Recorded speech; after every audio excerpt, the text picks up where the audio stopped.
El día que Roberto canceló todas mis tarjetas de crédito sin avisarme, fue el día que entendí que mi matrimonio de 15 años había sido una mentira. Mi nombre es Victoria. Tengo 42 años y esta es la historia de cómo descubrí que el hombre con quien compartí mi vida intentaba controlarme financieramente, sin saber que yo tenía un as bajo la manga que cambiaría todo. O la familia de venganza final.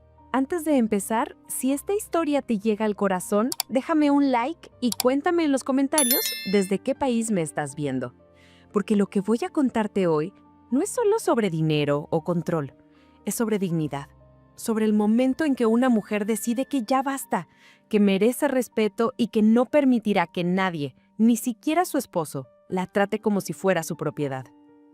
Conocí a Roberto cuando tenía 25 años.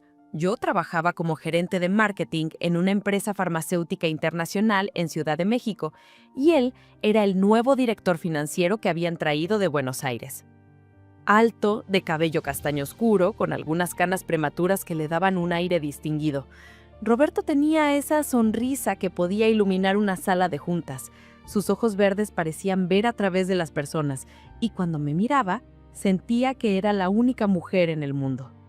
Nuestra primera conversación real fue durante una presentación de resultados trimestrales. Yo estaba exponiendo las nuevas estrategias de marketing digital cuando él levantó la mano para hacer una pregunta. Su acento argentino mezclado con términos financieros complejos debería haberme intimidado, pero en lugar de eso me encontré debatiendo con él sobre el retorno de inversión de las campañas publicitarias. La discusión se extendió después de la reunión. Continuó en la cafetería de la empresa y para cuando nos dimos cuenta habían pasado 3 horas y el edificio estaba casi vacío. Victoria, me dijo mientras esperábamos el elevador, hace mucho tiempo que no conocía a alguien que pudiera desafiar mis ideas con tanta inteligencia y gracia. ¿Te gustaría continuar esta conversación durante una cena? Esa fue nuestra primera cita. Roberto eligió un restaurante italiano elegante en Polanco, donde la luz de las velas creaba sombras danzantes en las paredes de ladrillo expuesto. Hablamos de todo, de mi infancia en Guadalajara, donde mi padre había sido profesor universitario y mi madre administraba una pequeña boutique de ropa, de su juventud en Buenos Aires, donde creció en una familia de clase media alta con expectativas altísimas. Me contó sobre su hermana menor, Luciana, que era artista y vivía en Barcelona, y sobre sus padres que aún vivían en Argentina y a quienes visitaba religiosamente cada Navidad. Mi padre siempre me enseñó que un hombre debe ser el proveedor, me dijo esa noche girando su copa de vino tinto entre sus dedos, que la estabilidad financiera es la base de una familia feliz. En ese momento sus palabras me parecieron románticas, protectoras. No reconocí las señales de advertencia que estaban escondidas en esa filosofía aparentemente tradicional. Estaba demasiado cautivada por su inteligencia, su ambición y la forma en que me hacía sentir especial, valorada, protegida. Nos casamos 2 años después, en una ceremonia íntima en una hacienda en las afueras de Querétaro. Mi vestido era de encaje francés, diseñado especialmente para mí por una amiga diseñadora. Roberto lloró cuando me vio caminar hacia el altar del brazo de mi padre. Sus lágrimas me parecieron la prueba definitiva de su amor profundo. Mi madre, siempre perspicaz, me había apartado esa mañana mientras me ayudaba con el velo. «Mija», me dijo, sus manos arrugadas sosteniendo las mías. «El matrimonio es hermoso, pero nunca olvides quién eres. Nunca pierdas tu independencia». «Mamá, Roberto me ama. Él nunca querría que perdiera mi esencia», le respondí con la confianza ciega de una novia enamorada. Si tan solo hubiera escuchado más atentamente sus palabras proféticas. Los primeros años de matrimonio. Los primeros 5 años fueron, en retrospectiva, lo que yo llamaría la fase de seducción del control. Roberto era el esposo perfecto en apariencia, atento, generoso, romántico. Me sorprendía con viajes a destinos exóticos, joyas en fechas especiales y cenas en los mejores restaurantes de la ciudad. Cuando quedé embarazada de nuestra hija Sofía, su felicidad no tuvo límites. Decoró personalmente la habitación del bebé, asistió a todas las citas médicas y leyó más libros sobre paternidad que yo. Pero sutilmente, casi imperceptiblemente, comenzó a sugerir cambios en mi vida profesional. Primero fue cuando estaba embarazada de 7 meses. «Amor», me dijo una noche mientras cenábamos en casa. He estado pensando, con el bebé en camino, ¿no sería mejor que tomaras un trabajo menos demandante? El estrés no puede ser bueno para Sofía. Roberto, me siento perfectamente bien. Mi médico dice que puedo trabajar hasta el 8º mes sin problema. Le respondí mientras cortaba mi filete. Lo sé, pero piénsalo, Victoria. Yo gano más que suficiente para los 3. Podrías tomarte un año sabático o buscar algo de medio tiempo. Quiero que disfrutes la maternidad sin presiones. Sus palabras sonaban razonables, amorosas incluso, y después del parto, exhausta por las noches sin dormir y las demandas de un recién nacido, acepté su sugerencia de renunciar temporalmente. Solo hasta que Sofía entre al jardín de niños, me prometí a mí misma. Pero ese tiempo temporal se fue extendiendo. Cuando Sofía cumplió 2 años y mencioné volver al trabajo, Roberto tuvo una reacción que nunca había visto antes. ¿Volver a trabajar?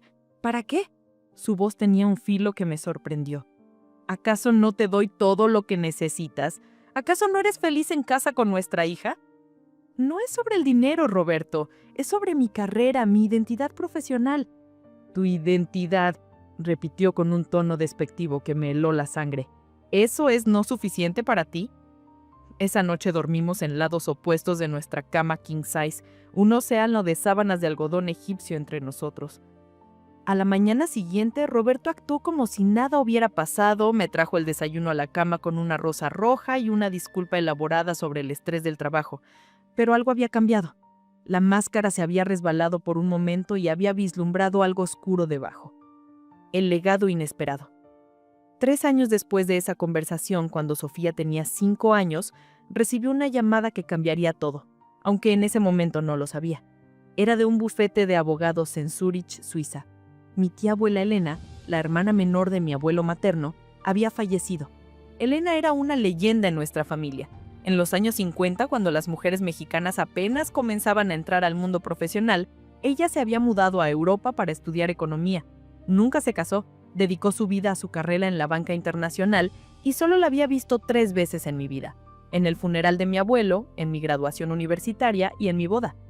Señora Victoria, me dijo el abogado en un español con fuerte acento alemán. Su tía Elena la ha nombrado como una de sus beneficiarias. Necesitamos que venga a Suiza para los procedimientos legales. Cuando le conté a Roberto sobre el viaje, su reacción fue extraña. ¿A Suiza? ¿Por cuánto tiempo?, preguntó frunciendo el ceño mientras revisaba su tablet durante el desayuno. 1 semana máximo. Es solo papeleo legal. ¿Y no pueden enviar los documentos aquí? Roberto, es mi tía abuela. Lo menos que puedo hacer es estar presente para su testamento. Además, nunca he viajado sola desde que nos casamos. Me vendría bien el tiempo para procesar su pérdida. Noté cómo su mandíbula se tensaba, ese pequeño músculo que saltaba cuando algo no le gustaba. Pero después de un momento, sonrió. Tienes razón, amor. Ve, Sofía y yo estaremos bien. Solo no te tardes mucho, ¿sí? El viaje a Suiza fue revelador en más de un sentido. El bufete de abogados estaba ubicado en el corazón financiero de Zúrich, en un edificio de cristal y acero que reflejaba los Alpes nevados en la distancia. El abogado, Herr Müller, era un hombre de unos 60 años con lentes de marco dorado y un traje impecable. Frau Victoria, comenzó en inglés cuando vio que mi alemán era inexistente. Su tía Elena fue muy específica en sus instrucciones. Además de algunos objetos personales y una propiedad en Lugano, le ha dejado una cuenta bancaria con instrucciones muy particulares. Deslizó un folder de cuero negro hacia mí. Dentro había documentos bancarios, estados de cuenta y una carta escrita a mano con la letra elegante de mi tía Elena. La leí con lágrimas en los ojos. Querida Victoria, si estás leyendo esto, significa que mi tiempo en este mundo ha terminado. No llores por mí, querida. Viví exactamente la vida que quise vivir. Independiente, plena, sin compromisos que no eligiera yo misma. Te he observado desde lejos y veo en ti el mismo espíritu que me llevó a dejar México hace tantos años. Pero también veo las cadenas que poco a poco se han ido formando alrededor de ti. Este legado no es solo dinero, es libertad. Es la llave para que nunca dependas completamente de nadie. La cuenta que te dejo tiene restricciones específicas. Solo tú puedes acceder a ella. No puede ser transferida a cuentas conjuntas y está protegida por las leyes bancarias suizas. Úsala sabiamente. Que sea tu red de seguridad, tu puerta de escape si algún día la necesitas. Recuerda, una mujer con recursos propios es una mujer con opciones. Nunca lo olvides. Con amor eterno, Elena. Las lágrimas nublaban mi visión mientras leía. Herr Müller discretamente me ofreció un pañuelo. La cuenta contiene 800.000 francos suizos, dijo suavemente. Aproximadamente $850.000 americanos. Su tía fue muy exitosa en sus inversiones. Mi corazón latía desbocado. Era más dinero del que había visto junto en mi vida. Pero más que la cantidad, era lo que representaba. Independencia, seguridad, opciones. Las palabras de Elena resonaban en mi mente. ¿Necesito declarar esto en México?, pregunté, mi mente ya trabajando en las implicaciones. Eso depende de las leyes mexicanas, pero la cuenta está completamente legal, y los impuestos de herencia ya han sido pagados aquí en Suiza. La privacidad bancaria suiza protege esta información a menos que usted decida revelarla. Tomé una decisión en ese momento que parecía pequeña, pero que resultaría crucial. No le diría a Roberto sobre la cuenta. Solo le mencionaría la propiedad en Lugano y algunos objetos personales. Mi instinto, ese sexto sentido que las mujeres desarrollamos para sobrevivir, me decía que mantuviera este secreto. El cambio gradual. Cuando regresé de Suiza, Roberto estaba inusualmente cariñoso. Me recibió en el aeropuerto con un ramo de peonías rosadas, mis favoritas, y había preparado una cena romántica en casa. Sofía estaba en casa de sus padres para darnos tiempo de calidad. «Te extrañé tanto», murmuró contra mi cuello mientras me abrazaba en nuestra sala. «La casa se siente vacía sin ti». «Solo fueron 5 días, Roberto», reí, pero algo en la intensidad de su abrazo me incomodó. 5 días muy largos. ¿Cómo estuvo todo? ¿Qué te dejó tu tía? Una pequeña propiedad en Lugano, que probablemente venderemos, y algunas joyas antiguas. Nada extraordinario. Mentí con una facilidad que me sorprendió. ¡Qué lástima! Hubiera sido bueno tener un extra para las renovaciones de la casa. Durante los siguientes meses, Roberto comenzó a mostrar más interés en las finanzas familiares, pero de una manera que al principio parecía responsable y organizada. Sugirió que consolidáramos todas nuestras cuentas bancarias para simplificar la contabilidad. Creó hojas de cálculo detalladas de gastos mensuales. Insistió en que todas las compras grandes debían ser discutidas y aprobadas mutuamente. «Es lo que hacen las parejas responsables», decía, mientras configuraba otra app de presupuesto en mi teléfono. Transparencia total. Pero la transparencia solo iba en una dirección. Cuando preguntaba sobre sus inversiones o sus bonos del trabajo, sus respuestas eran vagas. «No te preocupes por eso, amor. Yo manejo las inversiones, tú solo disfruta». Poco a poco, casi sin darme cuenta, mi mundo financiero se fue reduciendo. Roberto sugirió cancelar mi tarjeta de crédito personal porque la tasa de interés era muy alta y agregarme como usuario autorizado en las suyas. Convenció de que vendiéramos mi coche porque casi no lo usas y el mantenimiento es caro. Cuando necesitaba algo, tenía que pedirle dinero o usar las tarjetas donde él era el titular principal. ¿Tú qué hubieras hecho en mi lugar? ¿Habrías visto las señales antes que yo? Es fácil juzgar desde afuera, pero cuando estás dentro de la situación, cuando los cambios son graduales y vienen envueltos en palabras de amor y preocupación, es como la rana en el agua que se calienta lentamente. No te das cuenta del peligro hasta que es casi demasiado tarde. La gota que derramó el vaso. Todo explotó un martes de octubre. Sofía, que ya tenía 8 años, necesitaba materiales para un proyecto escolar importante. Era un diorama sobre los ecosistemas marinos que representaría a su clase en la Feria de Ciencias. Fuimos a la papelería del centro comercial cargando con cartulinas, pinturas, plastilina y pequeñas figuras de animales marinos. La cuenta total era de unos 3,000 pesos, nada exorbitante. Cuando llegó el momento de pagar, pasé la tarjeta de crédito que Roberto me había dado. La cajera, una chica joven con brackets que no podía tener más de 19 años, la pasó una vez. Luego, otra. Frunció el ceño. «Lo siento, señora, pero la tarjeta fue declinada». «Debe ser un error. Intente de nuevo, por favor», dije, sintiendo el calor subir a mis mejillas mientras la fila detrás de mí crecía. La chica lo intentó una vez más, Luego sacudió la cabeza. No, definitivamente está declinada. Tiene otra forma de pago. Saqué la otra tarjeta, la de débito de la cuenta conjunta. También fue declinada. El pánico comenzó a trepar por mi garganta como bilis. Sofía me miraba con sus grandes ojos cafés, confundida y comenzando a preocuparse. Mami, ¿qué pasa? Nada, mi amor, solo un problemita con el banco. Una señora detrás de mí suspiró audiblemente y escuché a alguien murmurar algo sobre gente que no puede pagar. La humillación era como ácido en mi estómago.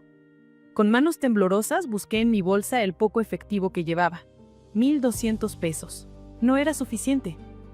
Podemos dejar algunas cosas, dije, mi voz apenas un susurro. Pero mami, necesito todo para mi proyecto. Sofía estaba al borde de las lágrimas. En ese momento, una mano tocó mi hombro. Me volví para ver a Carmen, una conocida del colegio de Sofía. Su hija estaba en el mismo grado. Victoria, permíteme, dijo, extendiendo su tarjeta a la cajera antes de que pudiera protestar. No, Carmen, no puedo, no es nada. Me lo pagas cuando puedas. Sé lo importantes que son estos proyectos. Salí de la tienda con Sofía de la mano y las mejillas ardiendo de vergüenza. En el coche, mientras Sofía organizaba emocionada sus materiales en el asiento trasero, llamé a Roberto. No contestó. Llamé al banco. Las cuentas habían sido congeladas por instrucciones del titular principal. Las tarjetas de crédito habían sido canceladas esa misma mañana. Cuando finalmente Roberto contestó mi 15ª llamada, su voz era calmada, casi casual. Ah, sí, cancelé las tarjetas. ¿Cómo que cancelaste las tarjetas? Roberto, me humillaste frente a todo el mundo. Sofía estaba conmigo. No grites, Victoria. Las cancelé porque gastaste demasiado el mes pasado.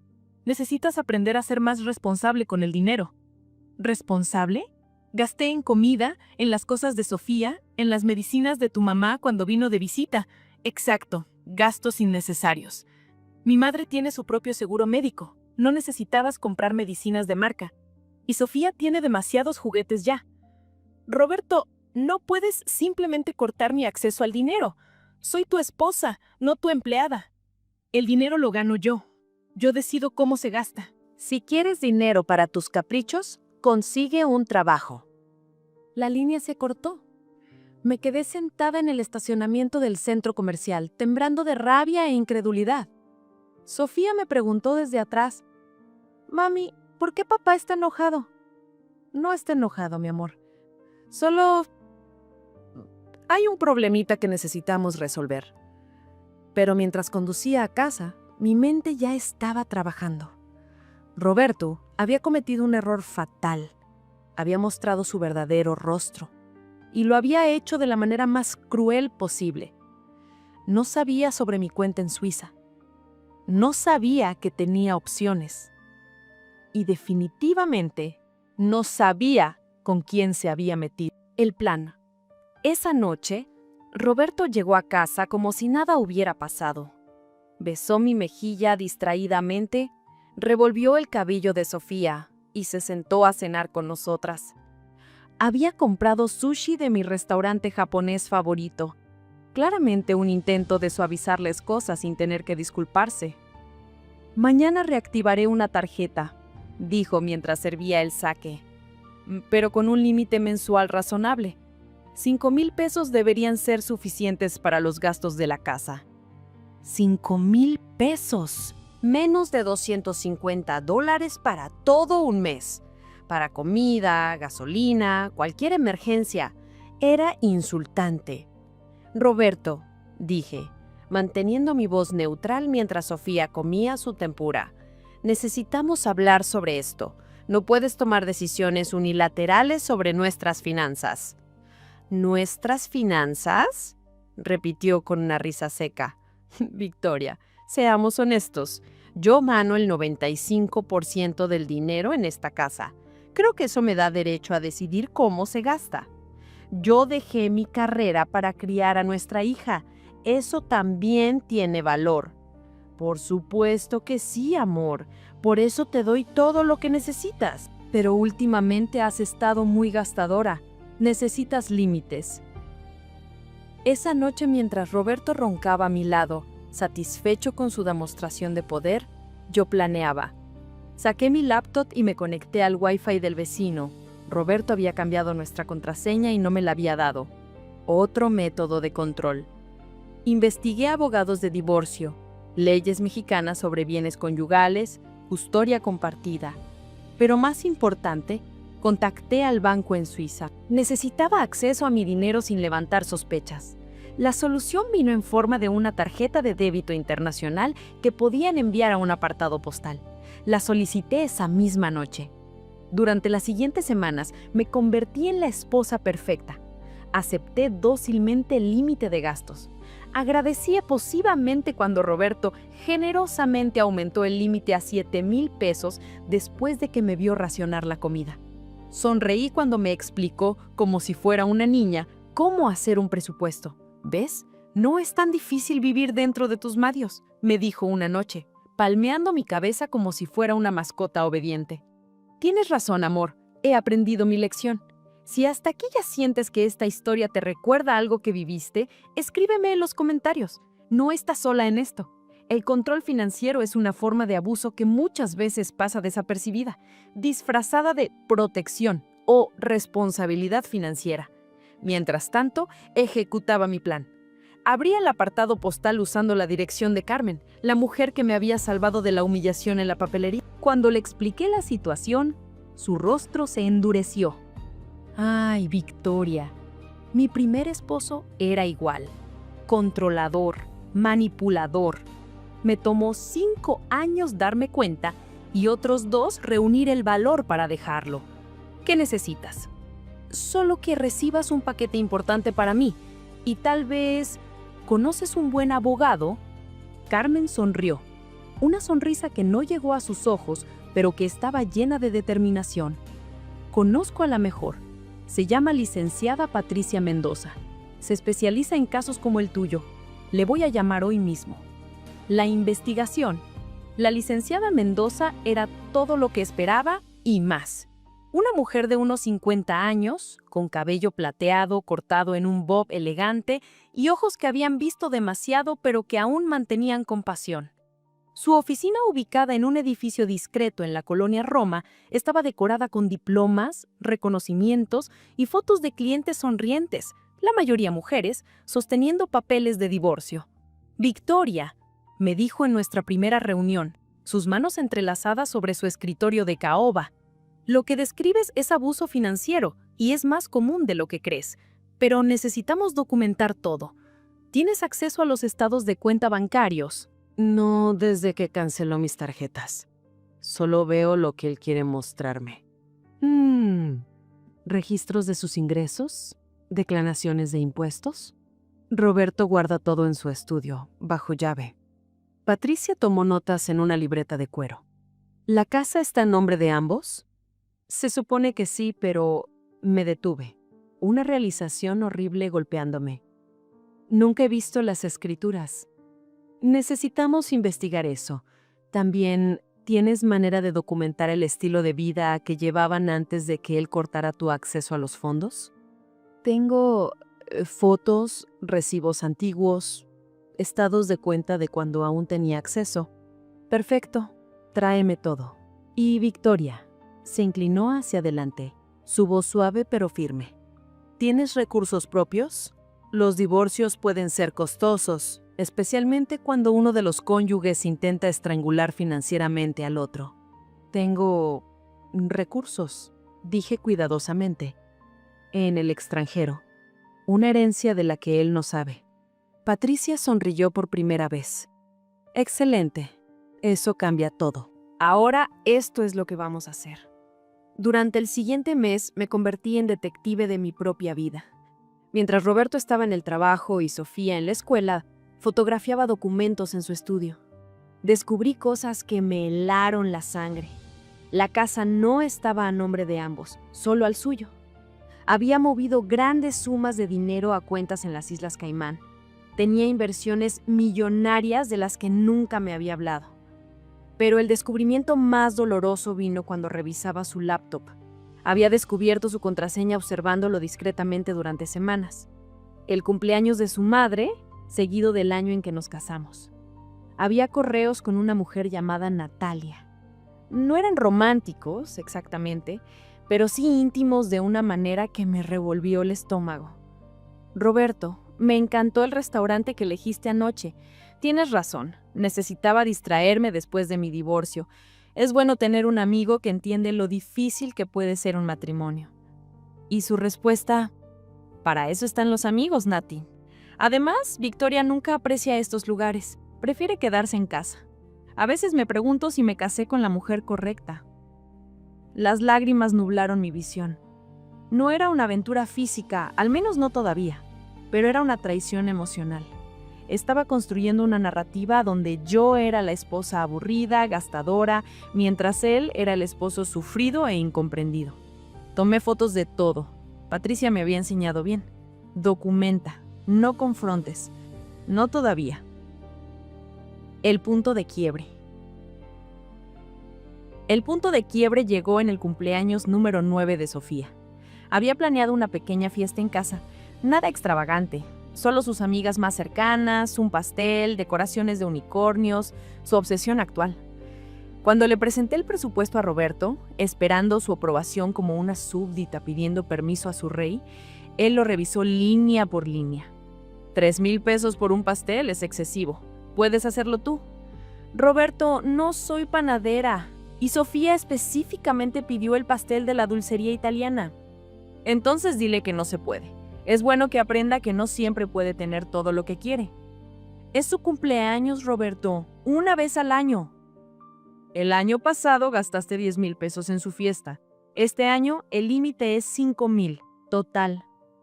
Pero el año pasado tú insististe en la fiesta grande para impresionar a tus colegas del trabajo. No levantes la voz, Victoria. Mi decisión es final. Esa noche, mientras preparaba la cena, Sofía vino a la cocina. Sus ojos, tan parecidos a los míos, estaban llenos de una tristeza que ningún niño debería conocer. Mami, ¿por qué papá siempre está enojado contigo? Me congelé, el cuchillo suspendido sobre la tabla de cortar. ¿Qué te hace pensar que esté enojado, mi amor? Lo escuché hablando por teléfono con el abuelo. Dijo que eras... Se detuvo, claramente incómoda repitiendo las palabras. ¿Qué dijo Sofía? Dijo que eras una mantenida malagradecida. Mami, ¿qué significa mantenida? El cuchillo cayó de mi mano, rebotando en el piso de mármol. Me arrodillé frente a mi hija, tomando su carita entre mis manos. Mi amor, a veces los adultos dicen cosas hirientes cuando están estresados, pero quiero que sepas algo. Tu mami trabajó muy duro antes de que nacieras, y dejé mi trabajo para cuidarte porque eso también es un trabajo importante, ¿entiendes? Ella asintió, pero la preocupación no dejó sus ojos. Mami, ¿nos vamos a divorciar? La pregunta me golpeó como un puñetazo. ¿Cómo sabía? ¿Qué había visto u oído? ¿Por qué preguntas eso, mi cielo? Porque la mamá de Andrea se divorció, y antes su papá también le quitó las tarjetas de crédito, y luego se fueron a vivir con la abuela de Andrea. La sabiduría de los niños nunca deja de sorprenderme. Abracé a Sofía fuertemente, oliendo su shampoo de fresa, sintiendo su pequeño corazón latir contra el mío. No te preocupes por eso ahora, ¿ok? Mami siempre va a cuidarte, pase lo que pase. Esa noche, después de que Sofía se durmiera, me senté en su habitación viéndola dormir. Su respiración suave, sus pestañas largas sobre sus mejillas rosadas, su mano aferrada a su unicornio de peluche favorito. Mi niña no merecía crecer en una casa donde su madre era humillada y controlada. No merecía aprender que el amor viene con condiciones y controles. Tomé mi decisión. Era hora de usar mi as bajo la manga. La ejecución. La tarjeta de Suiza llegó 2 días después del cumpleaños de Sofía. Carmen me la entregó en el parque mientras nuestras hijas jugaban en los columpios. ¿Estás segura de esto?, me preguntó, preocupación evidente en su rostro. Nunca he estado más segura de algo en mi vida. Con la tarjeta en mi poder, empecé a hacer movimientos estratégicos. Primero, renté un apartamento pequeño pero cómodo en una zona segura de la ciudad, pagando 6 meses por adelantado. Lo amueblé poco a poco, comprando lo esencial en efectivo, siempre cuidando de no levantar sospechas. Le dije a Roberto que estaba ayudando a Carmen a decorar su nueva oficina cuando me preguntó por qué salía tanto. Segundo, contraté a Patricia oficialmente y le di un anticipo sustancial. Ella inmediatamente puso a trabajar a un investigador privado para documentar todos los bienes de Roberto, incluyendo los que había ocultado. «Victoria, tu esposo vale aproximadamente $3 millones», me informó Patricia en una reunión clandestina en un café del centro. Y ha estado sistemáticamente moviendo dinero para ocultarlo. Pero cometió un error. Muchas de estas transacciones ocurrieron después del matrimonio, lo que las hace bienes conyugales. ¿Qué significa eso? Significa que tienes derecho a la mitad. Pero más importante, el hecho de que haya ocultado estos bienes es fraude conyugal. Un juez no verá esto con buenos ojos. Tercero, y esto fue lo más difícil, empecé a grabar nuestras conversaciones. México es un país donde es legal grabar conversaciones en las que uno es partícipe. Cada insulto velado, cada amenaza financiera, cada momento de control quedó documentado. Una noche, Roberto llegó particularmente irritable. Había tenido un mal día en el trabajo y, como siempre, yo era su saco de boxeo emocional. ¿Gastaste $2,000 pesos en qué?, gritó, agitando el estado de cuenta de la tarjeta con límite que me había dado. En comida, Roberto. Y en los útiles escolares de Sofía. Aquí están todos los recibos. Mi voz era calmada, mientras mi teléfono grababa desde mi bolsillo. ¿2,000 pesos en comida? ¿Qué compraste? ¿Caviar? Compré lo normal. Pollo, verduras, fruta. Los precios han subido, Roberto. Los precios no han subido. Tú no sabes comprar. Eres una inútil que no puede ni administrar una simple casa. Roberto, no me hables así. ¿O qué? ¿Qué vas a hacer, Victoria? ¿Irte? ¿Con qué dinero? No tienes nada. Todo lo que tienes es gracias a mí. El techo sobre tu cabeza, la comida en tu mesa, la ropa que vistes. Todo es mío. Tú no eres nadie sin mí. ¿Eso es lo que realmente piensas de mí? ¿Que no soy nadie? Pienso que eres una malagradecida y que no aprecia todo lo que hago por esta familia. Trabajar 12 horas al día para mantener a una esposa que no puede ni cocinar decentemente. Yo dejé mi carrera por esta familia. ¿Carrera?, se burló. Por favor, eras una empleadita de marketing. Yo soy director financiero de una multinacional. No hay comparación. Cada palabra era un clavo más en el ataúd de nuestro matrimonio. Y cada palabra estaba siendo grabada. La confrontación final. El día que decidí confrontar a Roberto fue un jueves lluvioso de noviembre. Sofía estaba en la escuela y yo había preparado todo meticulosamente. Los documentos del divorcio estaban listos. El apartamento estaba completamente amueblado. Tenía copias de toda la evidencia en una caja de seguridad en el banco. Roberto llegó a casa para almorzar. Algo inusual. Cuando entró, noté algo diferente en su expresión. Una satisfacción cruel bailaba en sus ojos. «Victoria, necesitamos hablar», dijo, sentándose en el comedor mientras yo servía la sopa de tortilla que había preparado. ¿Sobre qué? He estado pensando. Esta situación no está funcionando. Necesitas contribuir más a esta casa. ¿Contribuir más?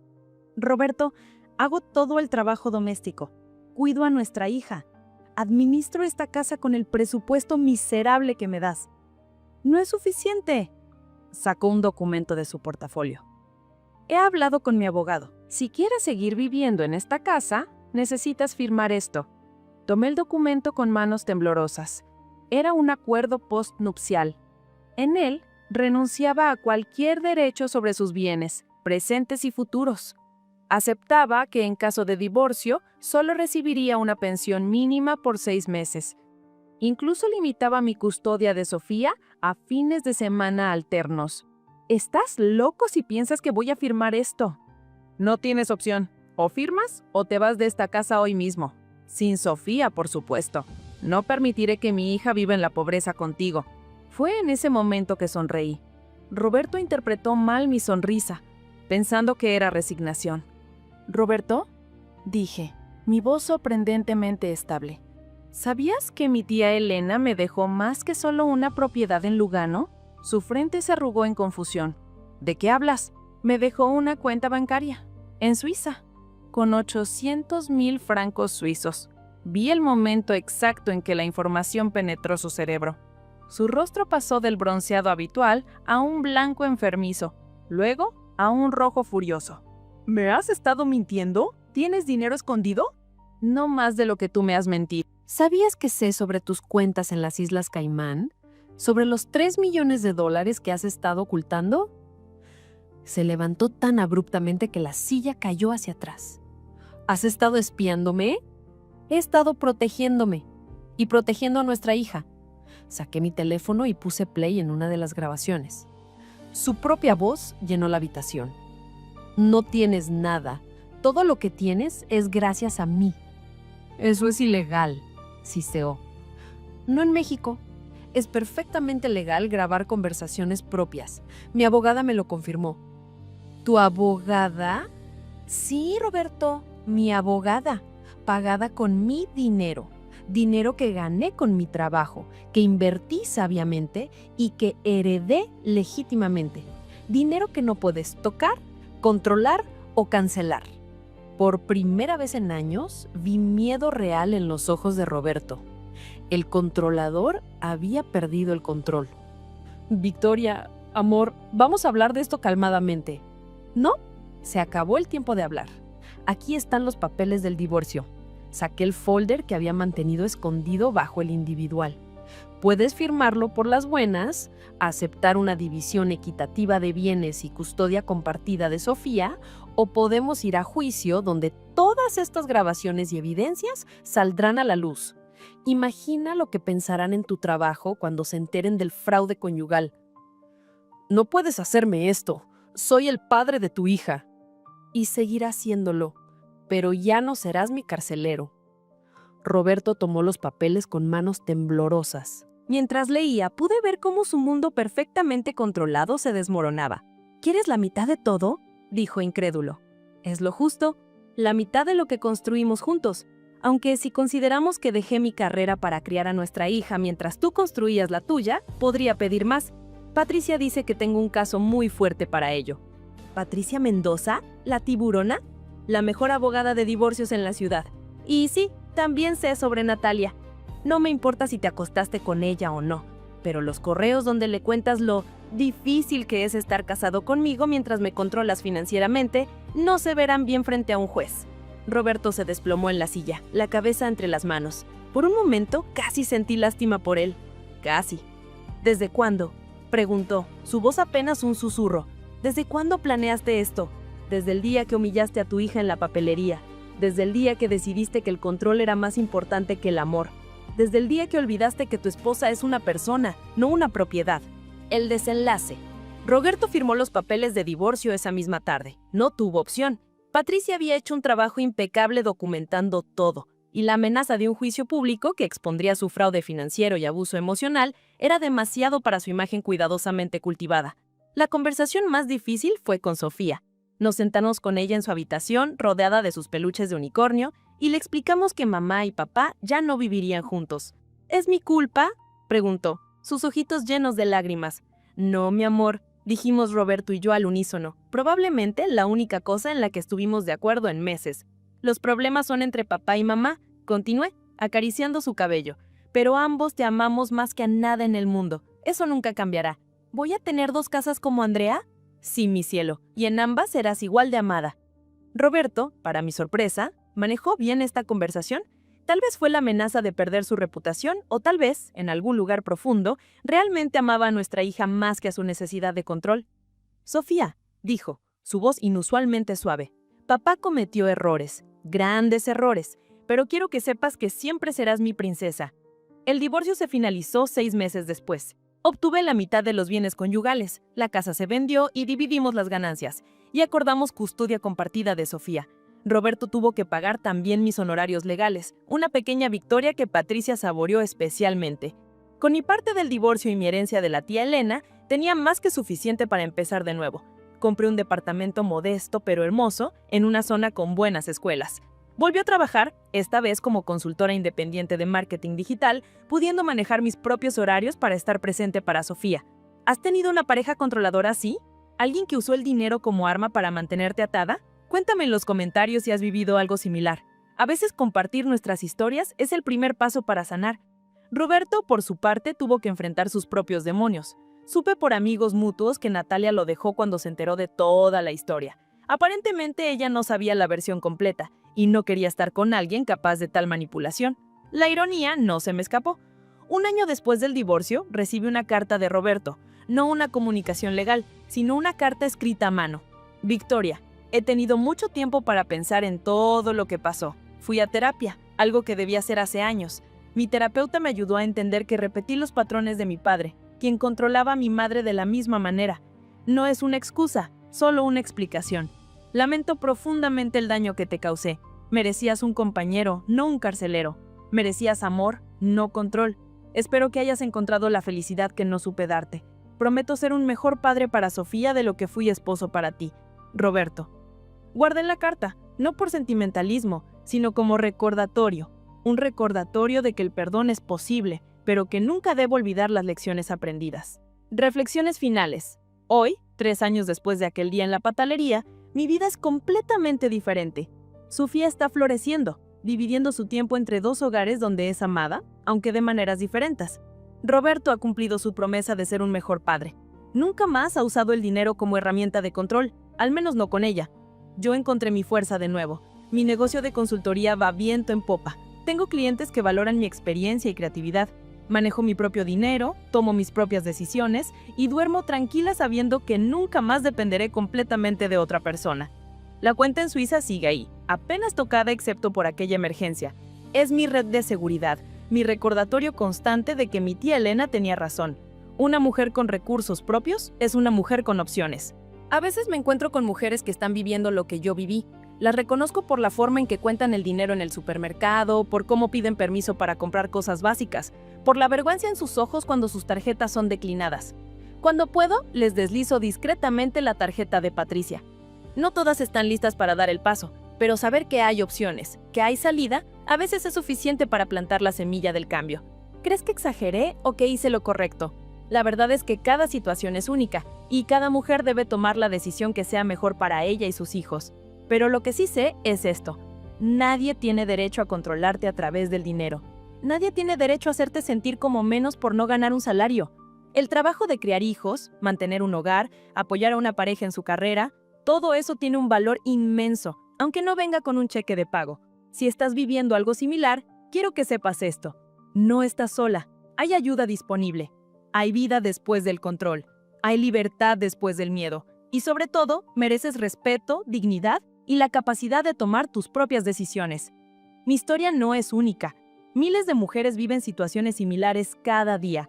Algunas tienen recursos escondidos como yo, otras no, pero todas tienen algo que ningún abusador puede quitar: su valor intrínseco como seres humanos, su derecho a la dignidad y su capacidad de cambiar su situación cuando estén listas. Roberto pensó que al controlar el dinero me controlaba a mí. No sabía que el dinero era solo papel y números en una pantalla. El verdadero poder estaba en mi decisión de no aceptar más su abuso, en mi determinación de darle a mi hijo el mejor ejemplo y en mi valentía para empezar de nuevo a los 42 años. La tía Elena me dejó más que dinero, me dejó una lección que ahora les pasa a ustedes. Nunca, nunca permitan que alguien las haga sentir que no son nada sin ellos, porque la verdad es que ellos no son nada sin el poder que ustedes les dan. Y ese poder, amigas mías, siempre pueden recuperarlo. Si esta historia te tocó el corazón, compártela con alguien que también necesite escucharla. En los comentarios cuéntame si has vivido algo similar, desde qué país me estás viendo. Me leo todos los comentarios y cada historia que comparten me recuerda por qué es tan importante hablar de estos temas. Recuerden, familia de Venganza Final, a veces la mejor venganza no es destruir al otro, sino construir tu propia felicidad sobre las cenizas de lo que intentaron quitarte. Mi marido canceló mis tarjetas para controlarme, pero no sabía que yo tenía algo más valioso que cualquier cuenta bancaria: la determinación de ser libre. Y esa determinación, queridas amigas, no tiene precio. Gracias por escuchar mi historia. Gracias por ser parte de esta comunidad donde podemos compartir nuestras verdades sin juicio. Y sobre todo, gracias por recordarme cada día que no estamos solas. Hasta la próxima historia, familia de Venganza Final. Cuídense mucho. Valórense siempre y nunca olviden que merecen amor del bueno, del que libera, no del que aprisiona. Con amor y solidaridad, Victoria.